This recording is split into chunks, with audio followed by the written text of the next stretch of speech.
Samuel L. Jackson doesn't answer questions from white folk about the N-word. He says they have to say it, or he won't answer. And they won't, so he doesn't. See, white folk don't like being recorded speaking like we like to, but Andy was never important enough for cameras to follow. So he dropped it in every conversation, like a white boy being a racist was somehow edgy. And he kept saying it. Even though some of us said we'd punch him in the face if he said it again, and he kept saying it. Even though some of us punched him in the face.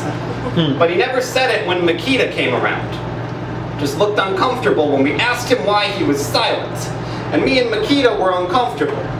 Because it was 4 in the morning, and we were high as fuck watching Cat Williams, and I couldn't repeat a single joke we were laughing along to. And she said I could say it if I wanted to.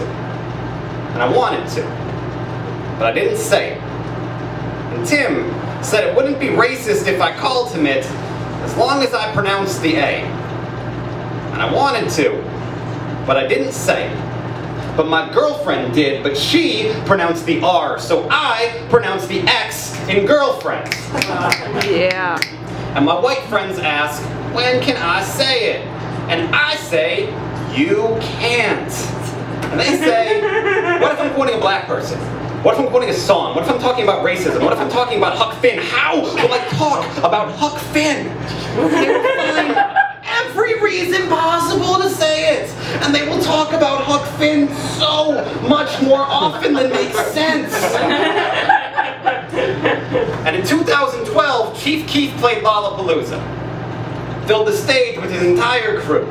A sea of dark faces from the side of the city my people don't go to when the sky is darker than my skin tone. But the sun was out, shining bright on a crowd that looked monochromatically not like Keef. So Keef shouted to the crowd, and the crowd shouted every word back, shouted every word. White folk have always shouted to dark faces, and Keef tried to keep going. Because Keef was trying to get paid. But the words reverberated in his head, echoing like Chicago's darkest corners, so Keef stepped to the front of the stage. Keef reached into his pocket.